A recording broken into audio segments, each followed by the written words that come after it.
हार्दिक स्वागत है। आज हम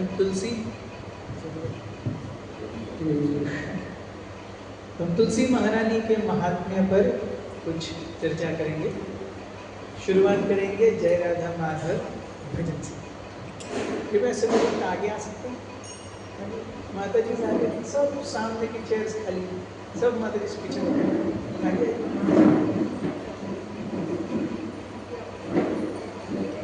हम नरभक्षक नहीं है।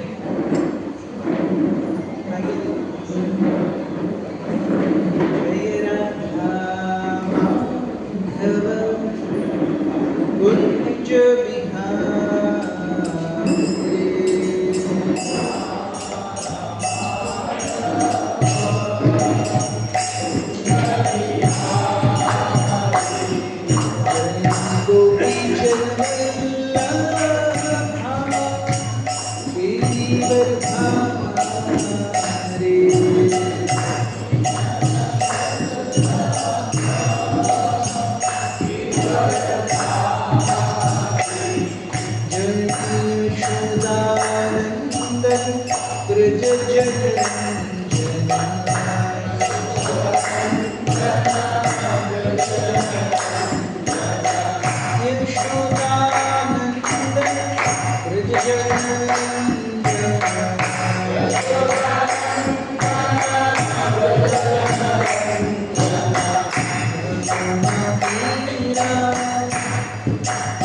चक्षुरुन्मिलितं येन तस्मै श्रीगुरुवे नमः। श्रीचैतन्यमनोभीष्टं स्थापितं येन भूतले स्वयं रूपः कदा ददाति स्वपदान्तिकं।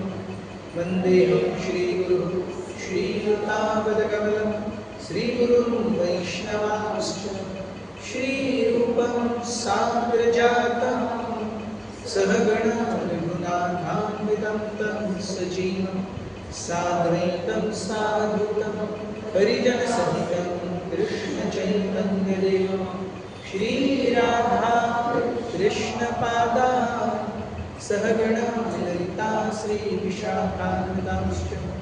हे कृष्ण करुणा सिन्धो दीनबन्धो जगत्पते गोपेश गोपिकान्त राधाकान्त नमोस्तुते। तप्तकाञ्चन गौराङ्गी राधे वृन्दावनेश्वरी वृषभानुसुते देवी प्रणमामि हरिप्रिये। वाञ्छाकल्पतरुभ्यश्च कृपासिन्धुभ्यैव च पतितानां पावनेभ्यो वैष्णवेभ्यो नमो नमः। जय श्री कृष्ण चैतन्य प्रभु नित्यानंद श्री अद्वैत गदाधर श्रीवासादि गौर भक्तवृंद। हरे कृष्णा कृष्ण कृष्ण हरे हरे हरे राम राम राम हरे हरे।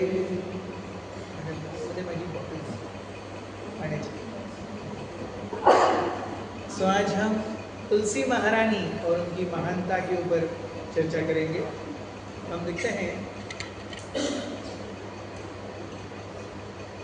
कि भक्तों में भक्तिमय जीवन के लिए जो बहुत ही प्रमुख अंग बताए गए हैं,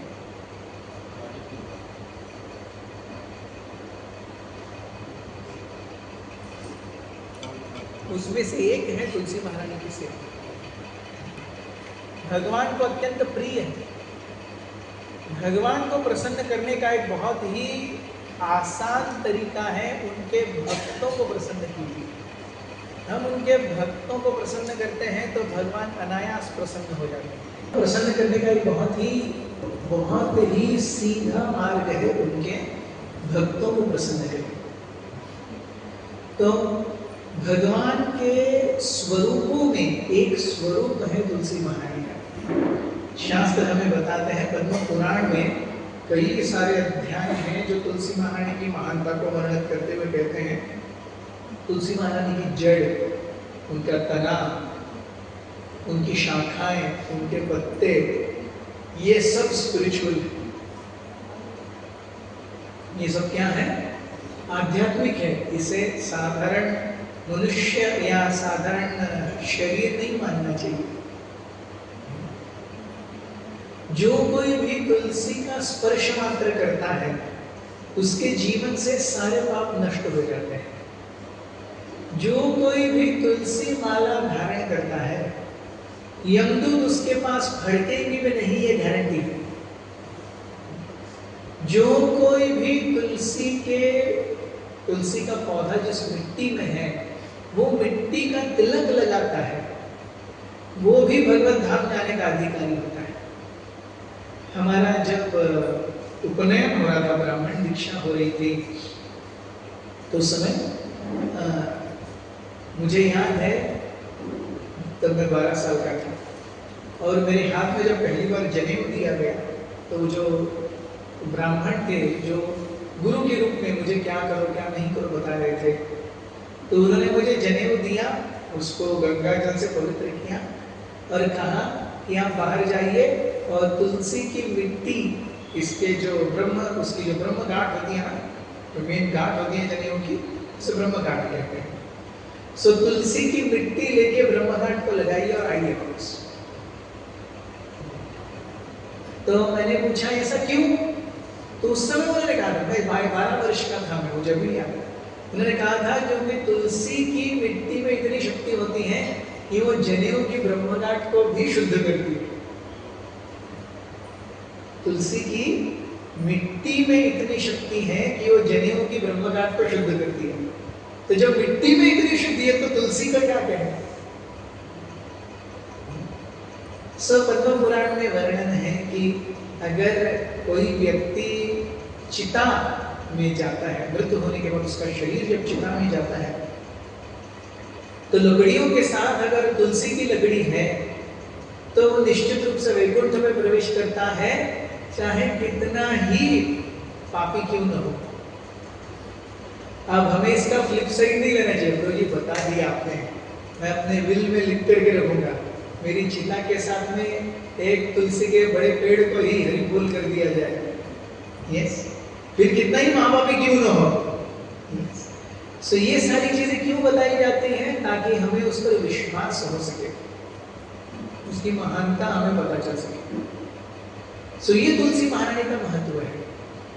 श्रीमद् भागवत में तीसरे स्कंद में वैकुंठ का वर्णन है, और वैकुंठ के वर्णन में एक बहुत ही कुछ श्लोक, the description of the kingdom of God, भगवान के धाम का वर्णन, ये थर्ड कैंटो का एक अध्याय है, तृतीय स्कंद का।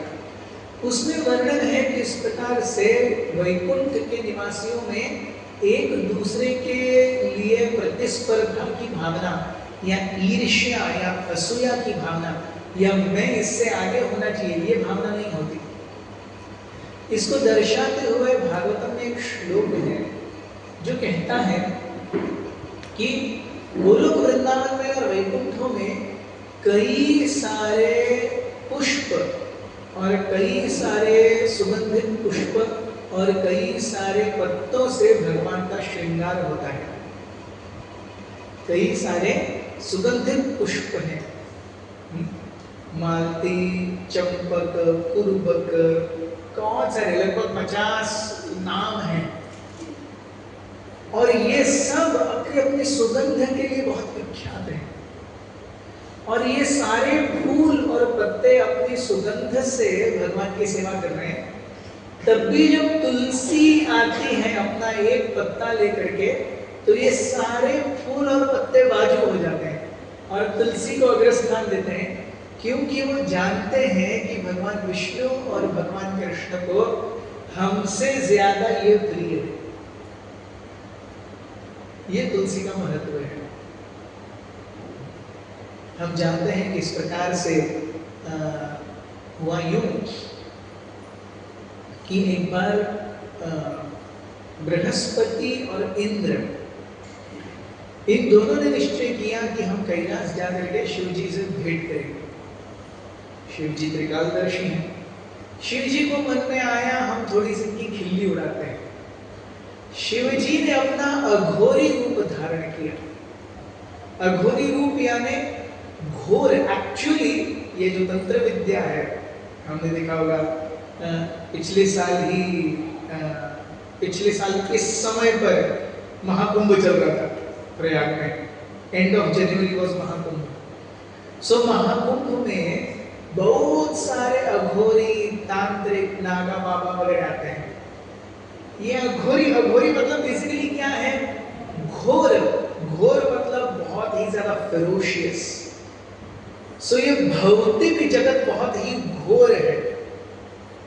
अघोर इस भौतिक जगत से विरक्ति का मार्ग, और जो इस विरक्ति के मार्ग पर चलता है वो अघोरी। एक्चुअली अघोरी का शब्दशः मीनिंग है जो इस घोर भौतिक जगत से अलग मार्ग पर चलता है, इसके संगत में नहीं आता। So in one sense it is quite similar to Vaishnavism. Vaishnavism भी हम भगवान की सेवा करते हैं। ये जो 6 चीजें हैं जिससे भक्ति का नाश होता है, उसमें संसारी व्यक्तियों का संग है, और 6 चीजें जिससे भक्ति उत्स्फूर्त होती है, उसमें भक्तों का संग है। हम भी वही करते हैं, लेकिन अघोरियों का जो मार्ग है वो भी बहुत घोर है। तो नग्न अवस्था में रहते हैं, अपने पूरे शरीर पर बभूत मलते हैं, और अगर उनको थोड़ा सा क्या कहा जाए, उनको थोड़ा सा सताया जाए तो वो बहुत ज्यादा। कई बार मुगलों ने हमारे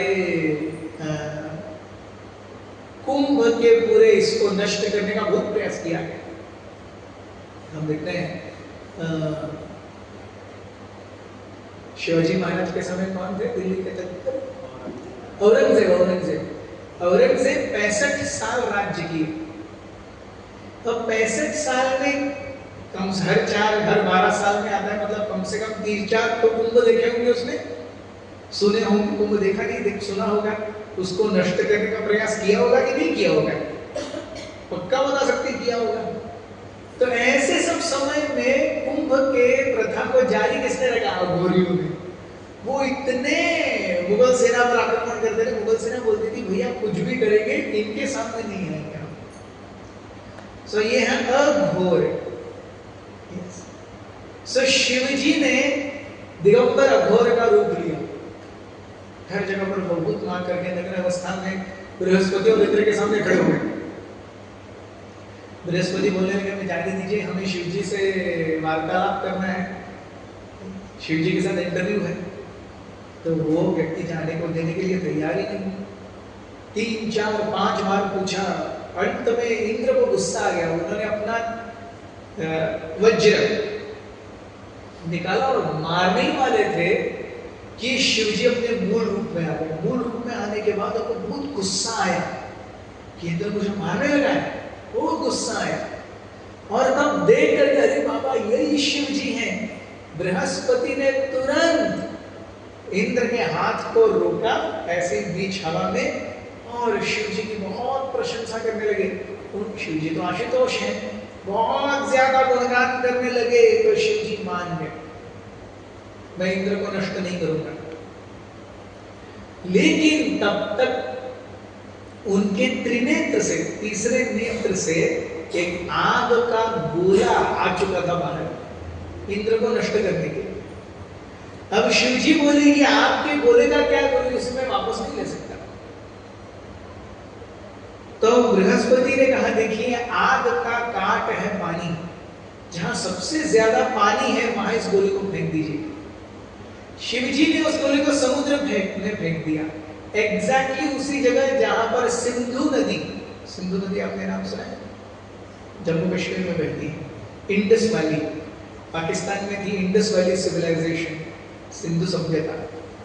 तो सिंधु नदी जहां पर सागर से मिलती है, एग्जैक्टली वहां पर शिवजी ने अपने उस आग के गोले को फेंक दिया। वो आग का गोला एक बच्चे में रूपांतरित हो गया।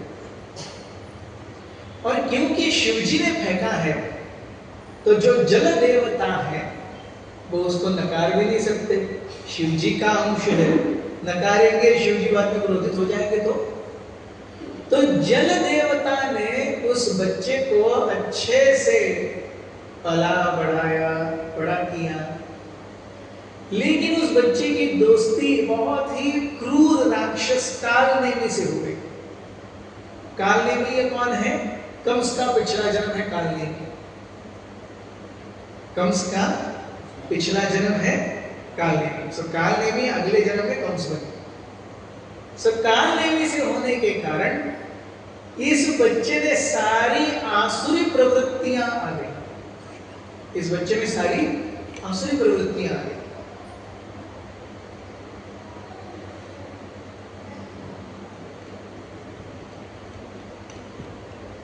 आगे जाकर के इनका, क्योंकि इस बच्चे को जल देवता ने अपने हाथों में धरा जब शिवजी ने उन्हें फेंका था, तो इनका नाम पड़ा जलंधर। क्योंकि जल देवता ने अपने हाथों में पकड़ा तो जलंधर, जलधर, सो जलंधर।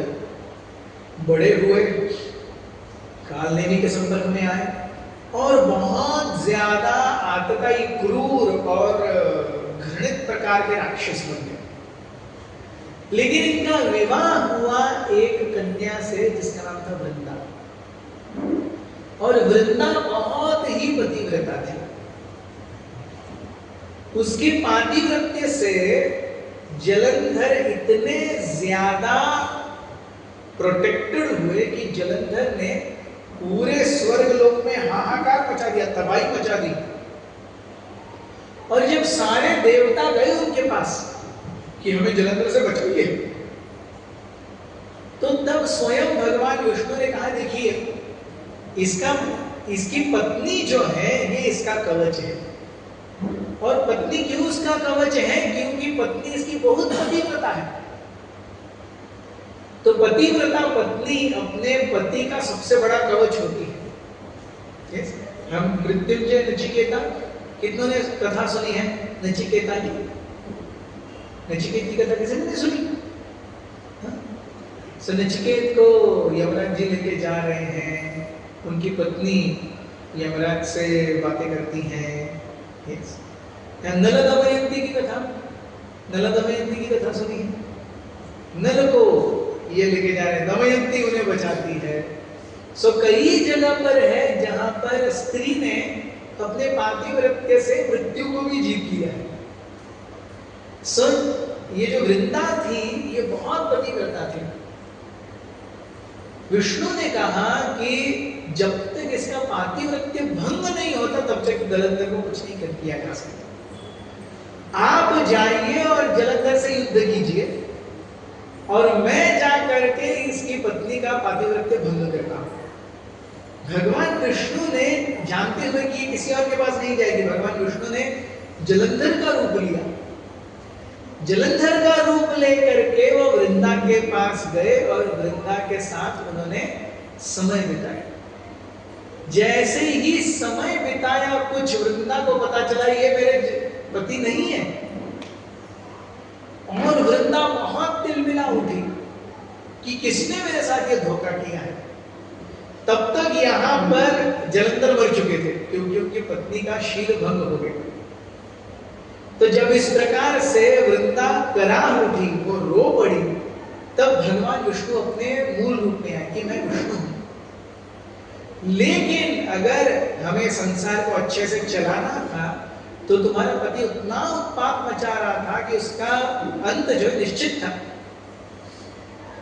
वृंदा ने क्रोधित होकर के श्राप दिया कि जिस प्रकार से आपने मेरा जीवन, अब मेरे पति की बिना मैं क्या करूंगी, मेरा जीवन पत्थर के जैसा हो गया है। और आप अपने आप को भगवान कहते हो, आपको दूसरों की पत्नी का शील भंग करते हुए जरा भी शर्म नहीं आती? आप अपने शरीर और अपने मन को एक पाषाण, एक शिला की तरह कठोर कर लिए हो। मैं तुम्हें श्राप देती हूं, तुम शिला बन जाओ। तब भगवान विष्णु वृंदा का श्राप अपने सर पर लिए और वो परिवर्तित हो गए एक शिला में, जिसे हम किस रूप में जानते हैं? शालिग्राम। शालिग्राम नाम सुना? तो शालिग्राम क्या है? भगवान विष्णु का रूप है जो वृंदा के श्राप के कारण पत्थर के रूप में आए हैं। इसीलिए हम देखते हैं कि अब ये वृंदा जो है, ये वृंदा कौन है? ये वृंदा देवी जो तुलसी महारानी है, उसके केश इस भौतिक जगत में वृंदा के रूप में आते हैं। भगवान ने श्राप तो लिया लेकिन साथ में वृंदा को वर दिया कि आप तुलसी की एक्सपेंशन हो, आप तुलसी महारानी का विस्तार हो। तो आप, क्योंकि मैंने आपका संग किया है, मैं आपको अपनी नित्य सहचरणी का स्थान देता हूं, अपनी पत्नी का स्थान देता हूं। और जो भी मेरे भक्त होंगे साल में एक बार हमारा विवाह कराएंगे।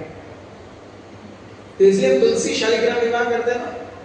तो तुलसी शालिग्राम विवाह क्यों करते हैं?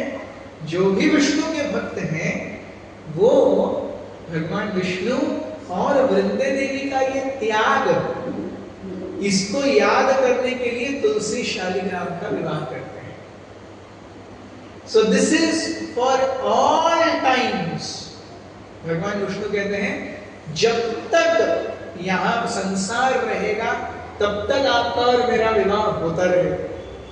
ये प्रथा कभी छूटेगी नहीं। ये मैं तुम्हारा जो त्याग है, तुम्हारा मेरे प्रति जो समर्पण है, वो चीजें चली जाएंगी लेकिन ये समर्पण हमेशा लोगों के सामने रहेगा। इसीलिए मेरे भक्त जो हैं हमेशा हर साल तुम्हारा और मेरा विवाह मनाएंगे। हम देखते हैं प्रहलाद महाराज महान भक्त हैं, लेकिन उनसे रिलेटेड हम कोई आज कार्य करते हैं क्या? उनको याद करने के लिए कुछ नहीं। प्रहलाद महाराज महान भक्त हैं, पांडव महान भक्त हैं, लेकिन उनको याद करने के लिए हम स्पेसिफिकली कुछ नहीं करते। लेकिन वृंदा देवी को याद करने के लिए हर साल हम तुलसी शालिग्राम विवाह दर्शाते हैं। So that is the potency of Vrinda Devi. और ये जो वृंदा देवी है, ये तुलसी महारानी है, ये बेसिकली तुलसी जो आध्यात्मिक जगत में वृंदा के नाम से प्रसिद्ध हैं, वो यहाँ पर उनके केश जो है वो यहाँ पर तुलसी के रूप में आते हैं। So, आध्यात्मिक जगत में जो वृंदा देवी है, वृंदा देवी कौन है? वृंदा देवी आध्यात्मिक जगत में राधा और कृष्ण की जो लीलाएं होती हैं उनकी प्रमुख ऑर्गेनाइजर या orchestrator of all the pastimes that happen between Radha Rani and Krishna. Vrinda Devi एक एक्सपर्ट इसका गुप्तचर खाता, क्या कहते हैं उसे, स्पाई क्या कहते हैं उसे हिंदी में, गुप्तचर, जासूस, यस जासूस। क्योंकि हम देखते हैं राधा रानी का विवाह हो चुका है कि नहीं? राधा रानी का विवाह हो चुका है। सो राधा रानी का विवाह हो चुका है। उनकी जो सासू माँ है उनका नाम है जटिला, और उनकी जो ननंद है उनका नाम है कुटिला, और राधा रानी के पति का नाम है अभिमन्यु। ऑफ कोर्स ये सारी लीलाएं हैं, अभिमन्यु भी कृष्ण ही है, लेकिन लीला के रूप में वो अपना एक विस्तार करते हैं अभिमन्यु के रूप में। तो अब राधा रानी अभिमन्यु की पत्नी है, मिलना कृष्ण से चाहती हैं, तो छुप छुप के मिलना पड़ेगा ना, सबके सामने मिलने से कैसे होगा? सो ये छुप छुप के मिलने का और समय बिताने का टाइम टेबल, कब राधा रानी कहाँ होंगी, कब कृष्ण कहाँ होंगे, उनकी आज कैसे मिलन करवाएं, आज कहाँ पे मिलना ठीक रहेगा, सबसे कम भीड़ कहाँ है, आज का राधा रानी का प्रोग्राम कहाँ कहाँ घूमने का है, कृष्ण का कहाँ कहाँ घूमने का है, ये सारी खबर वृंदा देवी को रहती है। वृंदा देवी के पास 1,00,000 तोते हैं। क्या है? 1,00,000 तोते। ये सारे तोते वृंदा देवी के स्पाइस हैं। इन 1,00,000 तोतों के एक मुखिया है जिनका नाम है दक्ष। अगर आप मथुरा जाएंगे, गोवर्धन जाएंगे, गोवर्धन से पास ही में नंदगांव है। नंदगांव के 3 किलोमीटर दूर वृंदकुंड है। वृंदकुंड वो जगह जहां पर वृंदा देवी अधिष्ठात्री के रूप में रहती हैं और पूरे ब्रजमंडल में राधा रानी और कृष्ण के सारी लीलाओं को क्या करती हैं? ऑर्केस्ट्रेट करती हैं। जैसे युद्ध होता है, अभी पिछले साल हमने कौन सा युद्ध खेला? पाकिस्तान में सिंदूर, ऑपरेशन सिंदूर। तो ऑपरेशन सिंदूर में सारे naval chief staff, army chief staff, air force chief staff, ये सब कंट्रोल रूम में रहते हैं और कंट्रोल रूम से लोगों को आप यहाँ जाओ, आप यहाँ जाओ, ये करो, ये करो, ये करो, ये करो। सो जो बैटल फील्ड में व्यक्ति है वो केवल ऊपर से आए हुए निर्देश का पालन करता है बस। उसको अपना दिमाग नहीं लगाना है, दिमाग कंट्रोल रूम में बैठे हुए लोग लगाएंगे। वैसे ही वृंदा देवी वृंदाकुंड के कंट्रोल रूम से सारी ब्रजमंडल में राधा रानी और कृष्ण की सारी लीलाओं को ऑर्केस्ट्रेट करती हैं। कृष्ण आज कहाँ जाने वाले हैं, उनको मैसेज कैसे पास करना है, राधा रानी कहाँ जाने वाली हैं, उनको मैसेज कहाँ पास करें, वहां से उनको मीटिंग पॉइंट पर लेके कौन आएगा, अगर उन दोनों के बीच में झगड़ा हो गया है तो उसको सुलझाएगा कौन, कैसे राधा रानी और कृष्ण को ऐसे निकाला जाए अपने ग्रुप से कि किसी को पता भी न चले। ये सारी चीजें हैं वृंदा देवी करती है।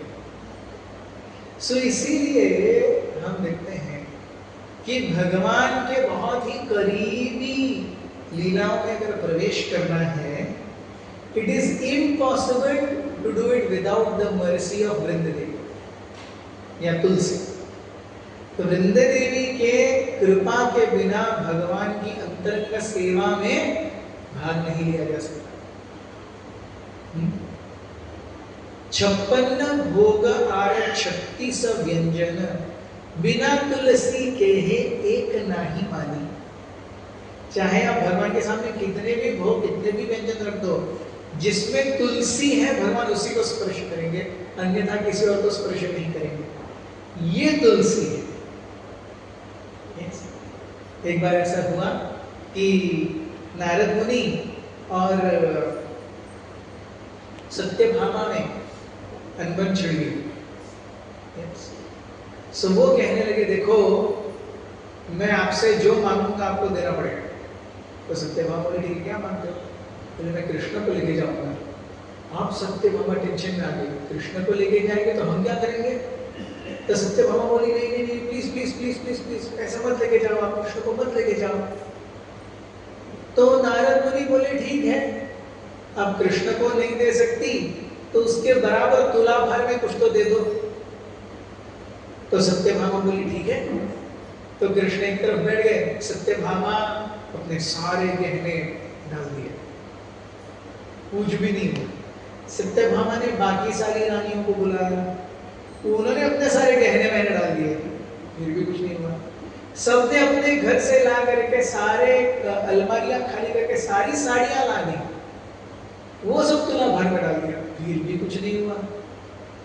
अब सत्यभामा को चढ़ गया ब्लड प्रेशर 220 बार 180, 120 बार 80 होना चाहिए, 220 बार 180 है। सत्यभामा को हृदय पंप कर रहा है, भगवान जाएंगे क्या होगा? और नारद मुनि जा ही रहे हैं। सत्यभामा सोचती है, क्या करूं कृष्ण से, मैं क्षमा करो, मैं नहीं आपसे बिछड़ के रह सकती। सो कृष्ण कहते हैं रुक्मिणी को बुलाओ।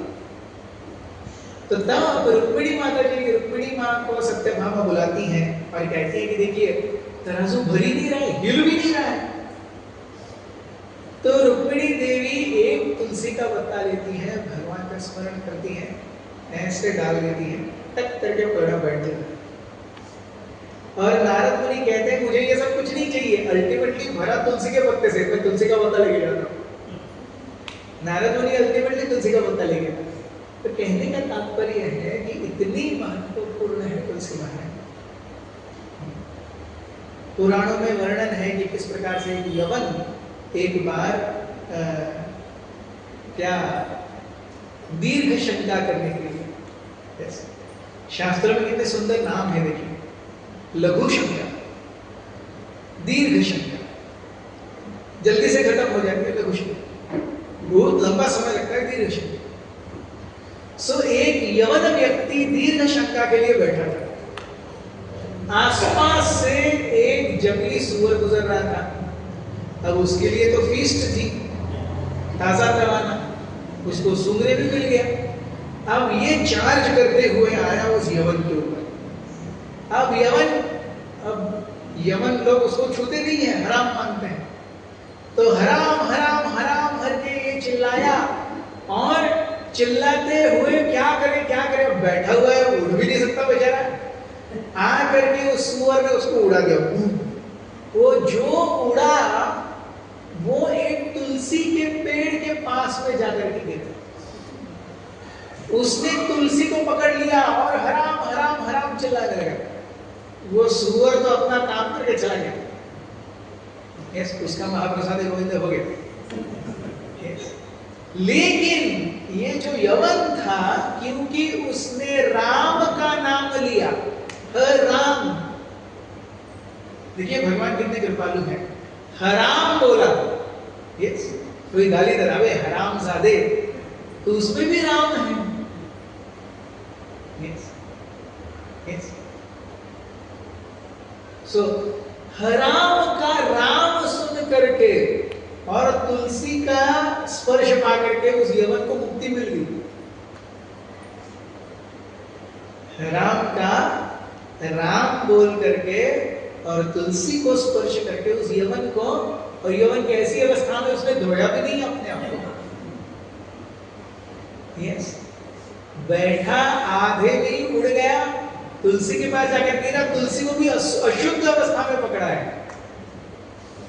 और गाली देते देते मरा। तो यवन अशुद्ध अवस्था में गाली देते हुए मरा, तुलसी को भी अशुद्ध अवस्था में पकड़ा, नाम भी गाली देते हुए निकला, लिया, फिर भी उसको मुक्ति मिली। ये तुलसी है, ये तुलसी देवी है। हम देखते हैं भगवान कितनी कृपालु है। अंग्रेजी में कोई कहता है जल्दी करो हरि अप, वो हरि भी भगवान का नाम है।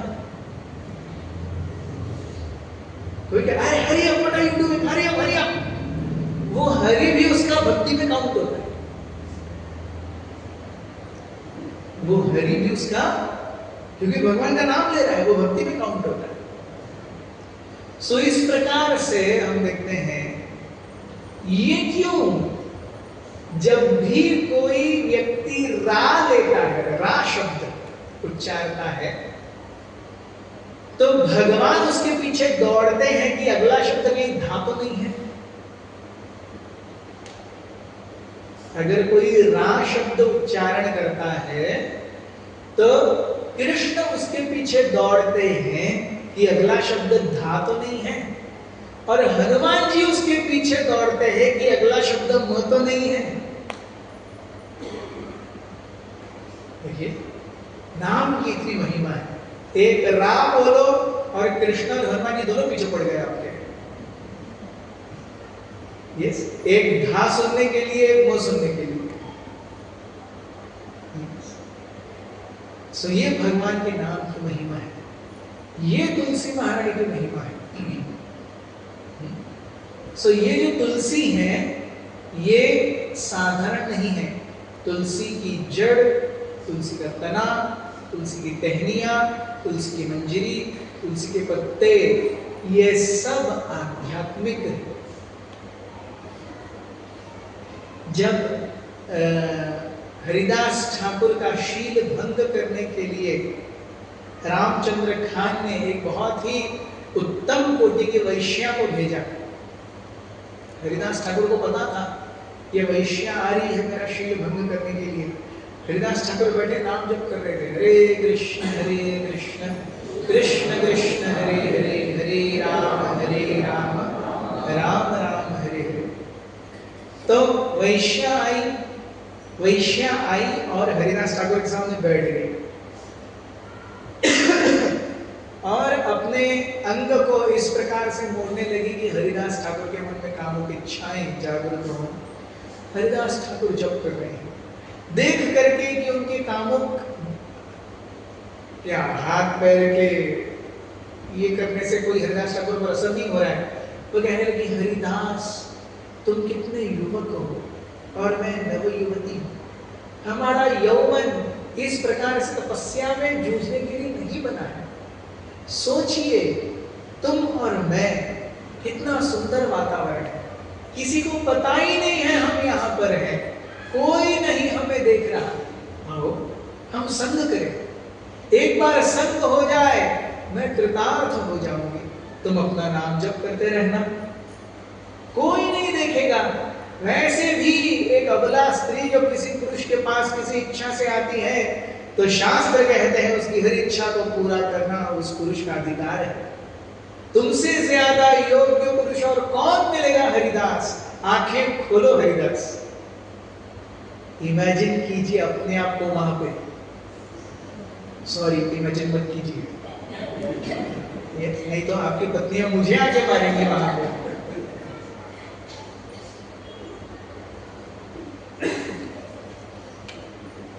Haridas is chanting full night.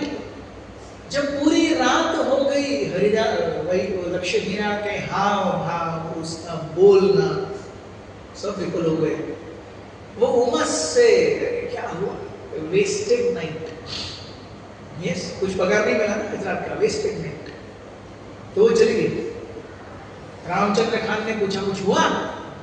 लक्ष्य हीरा कह दिया कुछ नहीं, लेकिन आज रात को मैं पक्का उसका शील भंग करूं। दूसरे दिन भी हरिदास ठाकुर कहते हैं मैंने रोज इतने इतने नाम जप करने का वादा लिया है, जैसे ही मेरा प्रण हो जाएगा मैं तुम्हारी इच्छा पूर्ण करूंगा, तुम यहाँ बैठो, तब तक राह देखो। और हरिदास ठाकुर ऐसे दिखाते हैं जैसे ओ 24 घंटे पूरे हो गए, अभी अभी मेरा खत्म हुआ है, लेकिन अब दूसरे दिन का व्रत शुरू हो गया, मैं क्या करूंगा, मेरी सॉरी, तुम बैठो। तो ऐसे 3 रात्रि तक वह वैश्या आकर के हरिदास ठाकुर का जप सुनती रही, और 3 रात तक जब सुन के हरिदास ठाकुर के मुखारविंद से नाम जब सुन के उस वैश्या का मन परिवर्तित हो गया। उसने कहा मैं आपका शील भंग करने आई थी, उस रामचंद्र खान ने मुझे भेजा था, मुझे क्षमा कीजिए। हरिदास ठाकुर ने कहा मुझे पता है तुम क्यों आई थी, मैं तुम्हारा उद्धार करने के लिए यहाँ बैठा था। yes. मैं तुम्हारा उद्धार, ये हरिदास ठाकुर का कैपेसिटी है, जानते हुए कि एक वैश्या वहां पर आ रही है उनका शील भंग करने के लिए, वो बैठे रह सकते हैं उस वैश्या का उद्धार करने के लिए। हम उस स्तर पर नहीं है। यस, ऐसी परिस्थितियों में हमें पढ़ना नहीं है। हरिदास ठाकुर ने भी उद्धार किया, मैं भी 4-5 का कर ही देता हूं।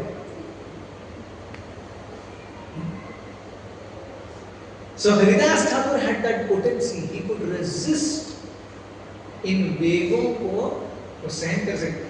क्यों सहन कर सकते थे?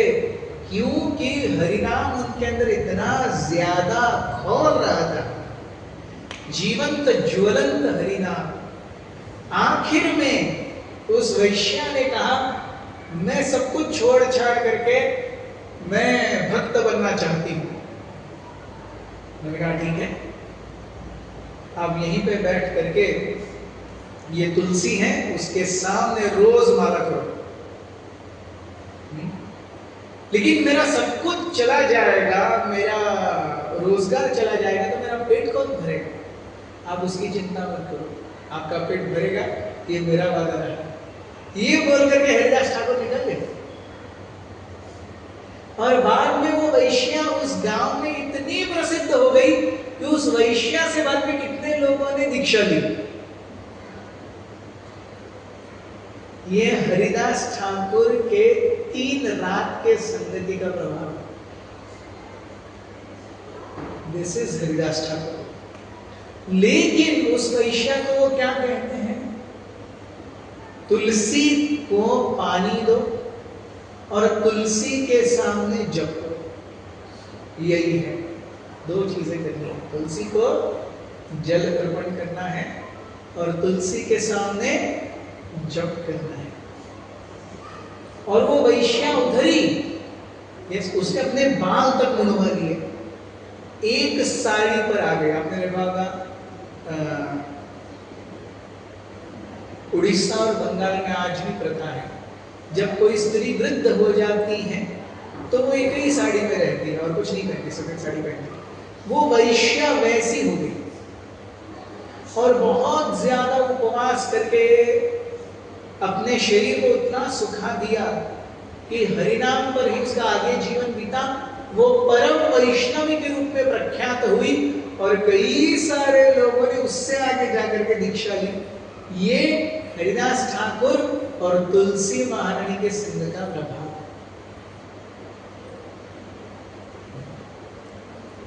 सो इसीलिए हम देखते हैं वैष्णव भी अपने गले में तुलसी डालते हैं। ये तुलसी क्या है? ये तुलसी हमारे आचार्य बताते हैं जैसे कुत्ता होता है, तो कुत्ते के जिस कुत्ते के गले में पट्टा होता है म्युनिसिपलिटी उसे नहीं छूती, मतलब उसका मालिक है। यस, लेकिन जिसके गले में पट्टा नहीं है उस कुत्ते को लेके जाके या तो उसे मार देते हैं या उसके साथ नसबंदी करवाते हैं, जो भी। लेकिन जो कुत्ते के गले में पट्टा है उसे छुआ नहीं जाता। वैसे ही यमराज जी और यमदूत ये जीवों को फांसने के लिए घूमते रहते हैं।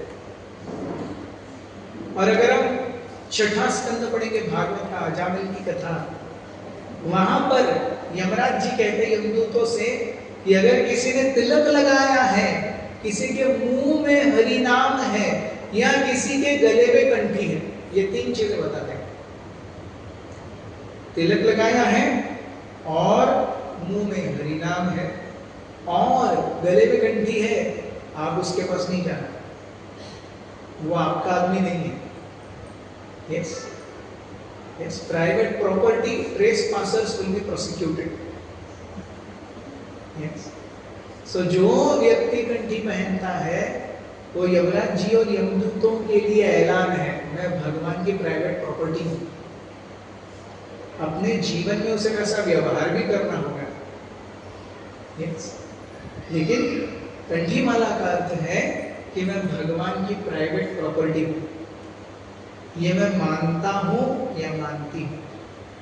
यस, सो फिर उसके नियम आते हैं और नियमों के साथ में हम जब तुलसी धारण करते हैं उसका बहुत इफेक्ट होता है। It has a phenomenal effect. वो एक ऐसा पुश है। आपने ये देखा है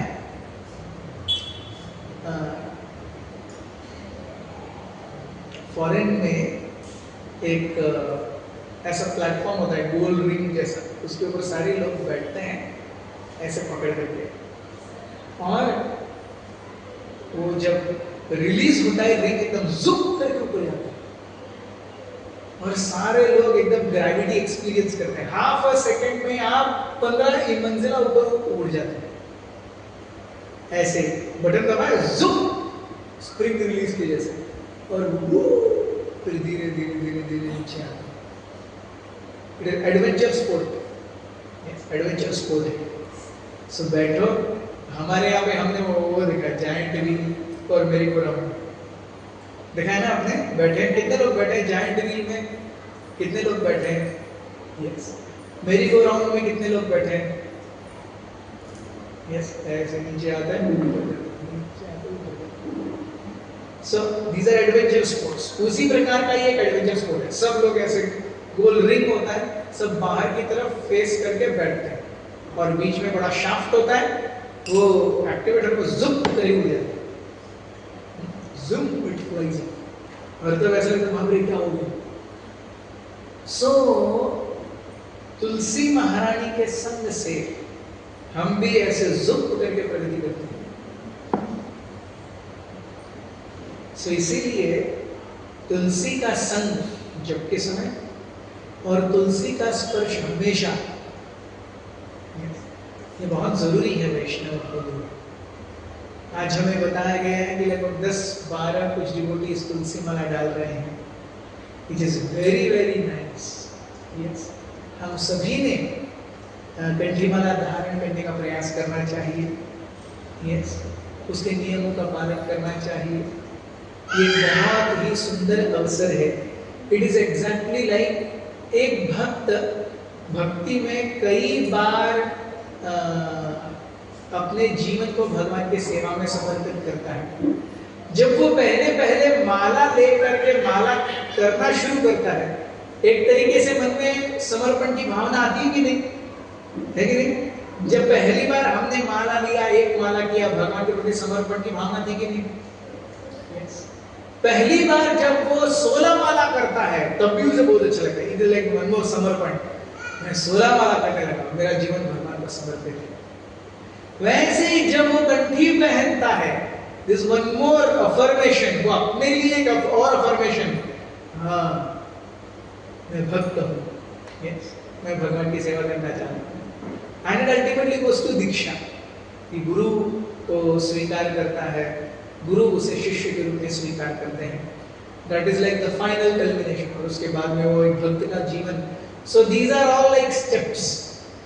माला करना शुरू करना, 16 माला करना, यस मंदिर में दी हुई सेवाएं करना, कंठी माला पहनना, तिलक धारण करना, यस अपने आप को हमें भी अच्छा लगने लगता है।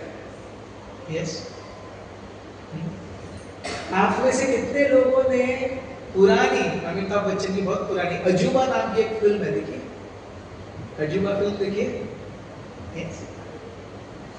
तो उसमें क्या होता है, वो जो अमिताभ बच्चन के पिताजी हैं, अजूबा ही है शायद, वो सुल्तान एक बड़े से पत्थर में एक तलवार डाल देते हैं, यस, और जो अल्लाह का बंदा होगा वही इस तलवार को खींच पाएगा।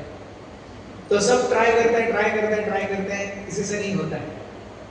अल्टीमेटली जब अमिताभ बच्चन उस समय बहुत बच्चा होता है, वो 26 साल का होने के बाद जब गुंडों का मुखिया उसे पीट रहा होता है, तब अमिताभ बच्चन देखता है और जुप करके तलवार निकालता है। तब गुंडों के मुखिया को याद आता है, अरे 26 साल पहले बोला था कि जो अल्लाह का बंदा होगा वही इस तलवार को बाहर निकाल पाएगा, ऐसा सब। सो अल्लाह का बंदा उस तलवार को बाहर निकाल सकता है।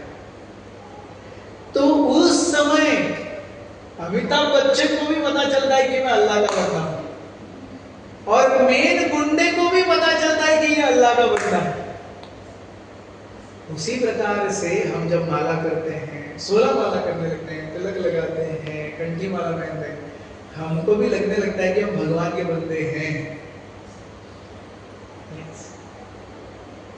It is like a deja vu moment. हमें पता लगता है कि अरे मैंने अपना जीवन भगवान के लिए दिया है। सो इस प्रकार से तुलसी महारानी बहुत विशेष है, भगवान की अंतरंग शक्ति का एक विस्तारित रूप है। राधा रानी और कृष्ण को बहुत ही प्रिय है, और इसीलिए नियम पूर्वक उन्हें अपने कंठ पर धारण करना ये अपने आप में महान है। जब तुकाराम महाराज को शिवाजी महाराज ने बहुत सारा खजाना भेजा, आपका जीवन थोड़ा अच्छे से निकल जाए, इतने दरिद्रता में क्यों जी रहे हो, तुकाराम महाराज दिया हुआ सारा खजाना वापस लौटा रहे हैं और कहते हैं, शिवाजी महाराज को मैसेज भिजवाते हैं। क्या मैसेज भिजवाते हैं? आम्ही तेने सुखी म्हणा विठ्ठल विठ्ठल मुखी, तुमचे येर वित्त धन ते वस वृत्ती के समान, कंठी मिरवा तुळशी व्रत करा एकादशी, म्हणवा हरीचे दास तुका म्हणे नजही आस. So he has 7 expectations, और expectation आम्ही तेने सुखी म्हणा विठ्ठल विठ्ठल मुखी. फर्स्ट एक्सपेक्टेशन, हमेशा भगवान का नाम मुख पर रहो, सततम कीर्तयन्तो माम यतन्तश्च दृढव्रताः, नमस्यन्तश्च माम भक्त्या नित्ययुक्ता उपासते. सो भगवान का नाम हमेशा मुख पर हो. आम्ही तेने सुखी म्हणा विठ्ठल विठ्ठल मुखी, तुमचे ये वित्त धन ते मज वृत्ति के समान. ये हो गया उनका कॉन्शियसनेस. कंठी बिरवा तुळशी व्रत करा एकादशी, म्हणवा हरीचे दास. So 4 expectations Tukaram Maharaj has from Shivaji Maharaj. One of them is कंठी बिरवा तुळशी. ये तुकाराम महाराज की भी एक्सपेक्टेशन है. मिरवणे मतलब शान से औरतें जब नई साड़ी लेती हैं और पार्टी में जाती हैं, है कि नहीं? फिर जब तक 5 लोग पूछेंगे नहीं, अरे घंचन घेतली, मेहना घेतली, विज्ञान पडली, तब तक रात का पार्टी का खाना हजम नहीं होता, है कि नहीं?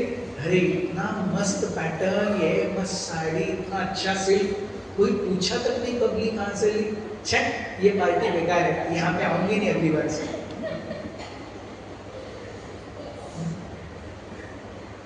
So मिरवणे, you feel happy.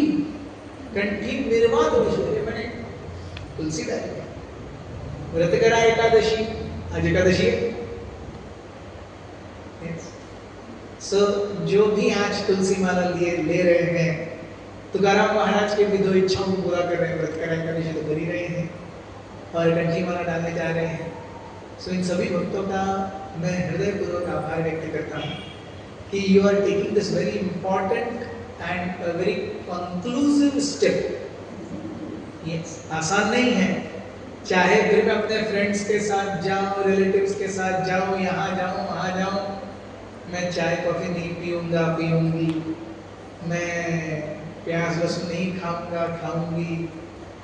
Yes, हमारे कई भक्त हैं यस जो पार्टीज में जाते हैं, फिर वो सब वोडका और बकार्डी वाइट और मैकडॉवेल और जॉनी वॉकर, उनके सब साथी ये सब लेके घूमते हैं और हमारा बंदा स्प्राइट लेके घूमता है।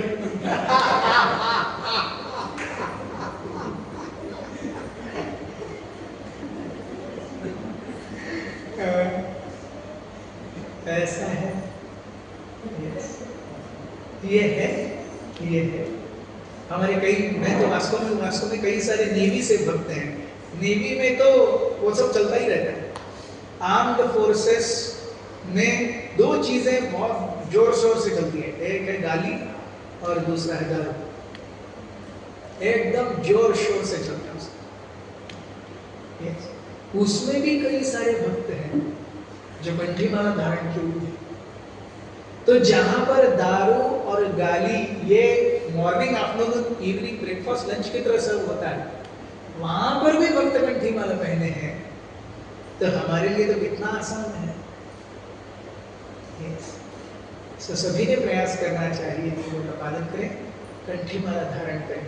और फिर से एक बार आज जो भक्त कंठी माला पहन रहे हैं उनको बहुत बहुत कृतज्ञता पूर्वक धन्यवाद, बहुत बहुत धन्यवाद। हरे कृष्ण। वृंदावन तुलसी महारानी की जय।